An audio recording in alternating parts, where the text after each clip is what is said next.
یہ بات ہے سال 541 کی، یعنی آج سے قریب 1500 سال پہلے، جب یورپ کے ٹھیک اس حصے میں آسمان پر ایک ایسا منظر دیکھا گیا جو آج سے پہلے کسی نے بھی نہیں دیکھا تھا۔ عجیب شیپ کے کافی گھنے اور کالے بادلوں نے آسمان پر ڈیرا ڈال دیا تھا، اور یہ اتنے گھنے بادل تھے کہ انہوں نے سورج کی روشنی کو بھی پوری طرح سے روک دیا تھا۔ پہلے تو یہ سمجھا گیا کہ یہ بادل بارش برسا کر غائب ہو جائیں گے، لیکن ایسا سوچنے اور سمجھنے والوں کو کہاں معلوم تھا کہ یہ بادل کچھ ایسا کرنے والے ہیں جس کو ہمیشہ کے لیے یاد رکھا جائے گا۔ یہ پورا علاقہ اس دور میں ایسٹرن رومن امپائر یا پھر بائزنٹائن امپائر کے کنٹرول میں تھا، جہاں کی کیپٹل سٹی کانسٹینٹینوپل تھی، جس کو آج استنبول کہا جاتا ہے۔ اور یہ عجیب و غریب منظر بھی استنبول یعنی اس وقت کے کانسٹینٹینوپل میں ہی دیکھا جا رہا تھا۔ کچھ گھنٹے گزرے، پھر کچھ دن، اور پھر کئی ہفتے، لیکن یہ انوکھے بادل نہ ہی برس رہے تھے اور نہ ہی آسمان کو چھوڑنے کا نام لے رہے تھے۔ دن بدن یہ معاملہ کافی سیریس ہوتا جا رہا تھا، اور اب بات یہاں تک پہنچ چکی تھی کہ پچھلے کئی ہفتوں سے کانسٹینٹینوپل نے سورج کی شکل تک نہیں دیکھی تھی۔ لیکن کس کو معلوم تھا کہ یہ سب تو صرف ایک شروعات تھی، کیونکہ آگے جو ہونے والا تھا وہ کسی کے وہم و گمان میں بھی نہیں تھا۔ زیم ٹی وی کی ویڈیوز میں ایک بار پھر سے خوش آمدید۔ ناظرین، ایئر 541 میں کانسٹینٹینوپل پر ایک بہت بڑی مصیبت آ چکی تھی۔ اس دور میں بھی یہاں 10 لاکھ سے زیادہ لوگ رہتے تھے، اور پچھلے کئی ہفتوں سے بادلوں کے سائے نے سارے لوگوں کو کافی بے چین کیا ہوا تھا۔ لیکن معاملہ تب مزید سیریس ہو گیا جب یہاں ایک ایک کر کے لوگوں کے مرنے کا سلسلہ شروع ہو گیا۔ جی ہاں، چلتے پھرتے لوگ بالکل ٹھیک ٹھاک حالت میں کھڑے کھڑے گر جاتے تھے، اور پھر کچھ ہی دیر بعد ان کی سانس نکل جاتی تھی۔ یہ معاملہ دیکھ کر ڈرے اور سہمے ہوئے لوگوں میں افراتفری پھیلنا شروع ہو گئی، کیونکہ ان کا خیال تھا کہ شاید اب دنیا کے ختم ہونے کا وقت آ چکا ہے۔ اوپر آسمان پر گہرے بادل، فضا میں ایک عجیب سی فوگ، اور زمین پر لاشیں ختم ہونے کا نام نہیں لے رہی تھی۔ گرمیوں کے موسم میں سخت سردی پڑنا شروع ہو گئی، اور برف باری اتنی شدید ہو گئی کہ نہ ہی لوگوں کی فصلیں بچیں اور نہ ہی جانور اور پرندے۔ اس وقت کے بائزنٹائن ایمپرر، جن کا نام جسٹینین تھا، انہوں نے لوگوں کو پرسکون رہنے کا حکم دیا، اور یہ کہا کہ جو لوگ اچھے کام کرتے ہیں ان کی جان کو کچھ نہیں ہوگا۔ ایمپرر کے اس بیان نے لوگوں کو مزید بے چین کر دیا تھا، کیونکہ یہ بیماری نہ ہی اچھے انسان کو دیکھ رہی تھی اور نہ ہی برے کو۔ روزانہ ہزاروں کی تعداد میں لوگ مر رہے تھے، جن کو ایک ساتھ ہی بڑی بڑی قبروں میں دفن کیا جا رہا تھا۔ اور اب نوبت یہاں تک پہنچ چکی تھی کہ یہاں کھانے پینے کا سامان بھی ختم ہونے لگا تھا۔ بائزنٹائن امپائر کی فوج، جو ویسے تو کافی اسٹرانگ مانی جاتی تھی، لیکن اس معاملے میں وہ کسی کام کی نہیں تھی، کیونکہ ان کا مقابلہ ایک ایسے دشمن سے تھا جو کسی کو بھی نظر نہیں آ رہا تھا۔ یہ پورا خطہ اسی عجیب بیماری کی لپیٹ میں تھا۔ آسمان پر گہرے بادل جہاں بھی جاتے جا رہے تھے، وہاں زمین پر یہ عجیب بیماری پھیل رہی تھی۔ دور دور تک، جہاں ابھی Spain, France, Italy, Greece, Turkey, Morocco, Syria اور ایران موجود ہے، کانٹیننٹ کا یہ پورا حصہ اسی بیماری کی لپیٹ میں تھا۔ کسی کو بھی سمجھ نہیں آ رہا تھا کہ اس عجیب آسمانی بیماری کی اصل وجہ کیا ہے۔ وہاں لوگوں کے پاس اس بات پر یقین کرنے کے سوا اور کوئی آپشن نہیں تھا کہ اب دنیا کا دی اینڈ آ چکا ہے، اور ان کا اس بات پر یقین تب مزید بڑھ گیا جب بائزنٹائن ایمپرر خود بھی اس بیماری کا شکار ہو گیا۔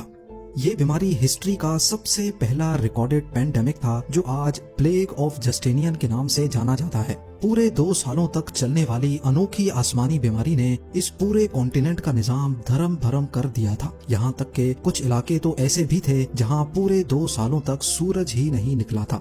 لیکن کسی کو اس مسٹری کی اصل وجہ معلوم نہ پڑ سکی۔ کالے بادلوں کا خوفناک سایہ، گرمی کے موسم میں برف باری کا پڑنا، فصلیں، جانور اور پرندوں کے ساتھ ساتھ انسانوں کا بھی مر جانا اس بات کی نشانی تھی کہ یہاں کچھ تو ایسا ضرور ہوا تھا جو کسی بھی صورت میں نارمل نہیں تھا۔ پر اب جا کر تقریباً 1500 سال گزرنے کے بعد 2013 میں آخر کار سائنٹسٹ اور ایکسپرٹس نے اس خوفناک آسمانی بیماری کی اصل وجہ کا سراغ لگا لیا ہے۔ کروڑوں لوگوں کی جان لینے والی اس بیماری کا راز استنبول سے 5000 کلومیٹر دور گرین لینڈ میں چھپا ہے۔ ایکسپرٹس کی ایک چھوٹی ٹیم ایسٹرن گرین لینڈ پہنچی، اور ان کا یہاں آنے کا مین مقصد پاسٹ کے کلائمیٹس پر ریسرچ کرنا تھا۔ گرین لینڈ میں ہر وقت بہت ایکسٹریم ویدر ہوتا ہے۔ یہاں عام حالات میں بغیر پروفیشنل اکوپمنٹ کے رہنا بالکل بھی پاسبل نہیں ہے۔ जून जुलाई में जहां कई कंट्रीज का टेम्परेचर 50 डिग्री सेल्सियस क्रॉस कर जाता है, उसी वक्त ग्रीनलैंड का टेम्परेचर -18 डिग्री सेल्सियस होता है। गर्मी का मौसम ग्रीनलैंड के आसपास भी नहीं भटकता। इसी वजह से यहाँ की बर्फ का मेल्ट होना पॉसिबल ही नहीं है। आसमान से बरसने वाली स्नोफॉल फिजा में मौजूद पार्टिकल्स को भी अपने साथ जमीन पर ले आती है। यानी अगर माहौल में डस्ट होगी तो वो स्नोफॉल के साथ नीचे जमीन पर आ जाएगी। एक्सपर्ट्स का मानना है कि यहाँ बर्फ के नीचे पिछले 1 लाख सालों का क्लाइमेट डेटा अभी तक महफूज है। हर साल ग्रीनलैंड में जो बर्फ पड़ती है वो लेयर्स में एक दूसरे के ऊपर जमा होती जाती है। एक साल की लेयर 5 सेंटीमीटर मोटी होती है। यानी अगर आज से 1500 साल पहले का क्लाइमेट डेटा जानना हो तो तकरीबन 75 मीटर नीचे मौजूद स्नो के सैंपल्स को बाहर निकालकर उसकी लैब टेस्टिंग करना जरूरी है। एक्सपर्ट्स ने यहाँ ड्रिलिंग का काम स्टार्ट किया और पिछले 2000 सालों से पड़ने वाली बर्फ को बाहर निकाल लिया गया। निकाले जाने वाले स्नो कोर की टोटल लंबाई 100 मीटर से भी ज्यादा थी, जिसमें बर्फ के वो हिस्से भी शामिल थे जो प्लेग ऑफ जस्टेनियन की खौफनाक बीमारी के दौरान ग्रीनलैंड के आसमान से बरसे थे। निकाले जाने वाले आइस कोर पर इलेक्ट्रिकल कंडक्टिविटी टेस्ट परफॉर्म किया गया तो हैरत अंगेज तौर पे ईयर 500 से 600 के दरमियान पड़ने वाली बर्फ में सल्फर की एक स्पाइक देखी गई। ये स्पाइक इस बात की निशानी थी कि जिस दौर में कॉन्स्टेंटिनोपल में 2 सालों तक काले बादल मंडला रहे थे, उस दौर में एटमॉस्फेयर में कुछ न कुछ गड़बड़ जरूर थी। सल्फर डाइऑक्साइड एक बहुत खतरनाक गैस होती है जो कि न सिर्फ इंसानों के लिए बल्कि जानवरों, परिंदों और प्लांट्स के लिए भी हार्मफुल होती है। अगला टास्क ये जानना था कि 6th सेंचुरी के दौरान एटमॉस्फेयर में सल्फर क्यों मौजूद था और वो आया कहां से था। एक्सपर्ट्स का मानना है कि आसमान में इतने ज्यादा सल्फर पार्टिकल्स सिर्फ एक चीज से पैदा हो सकते हैं और वो चीज है वोल्केनो। जी हाँ, अर्थ के अंदर मुख्तलिफ मकामात पर पिघले हुए पत्थर मैग्मा की सूरत में उबल रहे होते हैं। अर्थ की आउटर लेयर अपने प्रेशर से मैग्मा को बाहर निकलने से रोकती है, जबकि मैग्मा हर वक्त कोई जगह तलाश करता रहता है जिससे वो बाहर निकल सके। मैग्मा और जमीन की ये जंग सिर्फ तब तक चलती रहती है जब तक समंदर का पानी मैग्मा तक नहीं पहुंच जाता। अगर समंदर का पानी मैग्मा तक पहुंचने में कामयाब हो जाए तो पानी गर्म होकर गैस बन जाता है और यही गैस अब मैग्मा के साथ मिलकर जमीन पर और ज्यादा प्रेशर देने लगती है। बस फिर किसी भी वीक पॉइंट से मैग्मा लावा की सूरत में फट कर बाहर निकल आता है। पानी और सल्फर ये दोनों चीजें वोल्केनो के साथ मिक्स नहीं होती, बल्कि ये पावरफुल गैस की सूरत में आसमान में फैल जाती हैं। इंतहाई ताकतवर वोल्केनो से निकलने वाली वोल्केनिक गैस हजारों मील दूर तक भी आसानी से फैल सकती है। आसमान में मौजूद सल्फर पानी के ड्रॉपलेट्स के साथ मिलकर सल्फ्यूरिक एसिड बन जाता है, जो किसी भी सूरत में इंसान के लिए डेडली साबित हो सकता है। सल्फ्यूरिक एसिड के ये बादल इतने घने होते हैं कि ये सूरज की रोशनी को भी पास नहीं होने देते। 1500 साल पहले प्लेग ऑफ जस्टेनियन के केस में भी कुछ ऐसा ही हुआ था। ये बात तो कंफर्म हो चुकी थी कि यूरोप में लाखों लोगों की मौत का जिम्मेदार एक खतरनाक वोल्केनो था। एक तरफ जानलेवा सल्फ्यूरिक गैस तो दूसरी तरफ सल्फ्यूरिक एसिड के बादल। ये बादल बरसेंगे तो जैसे तेजाब की बारिश होगी, और अगर ये नहीं बरसेंगे तो इसके बादल इंसानों को सूरज की रोशनी के लिए तड़पा देंगे। ये एक ऐसी सिचुएशन थी जिसमें इंसानों के लिए हर मोड़ पर सिर्फ तबाही ही तबाही थी।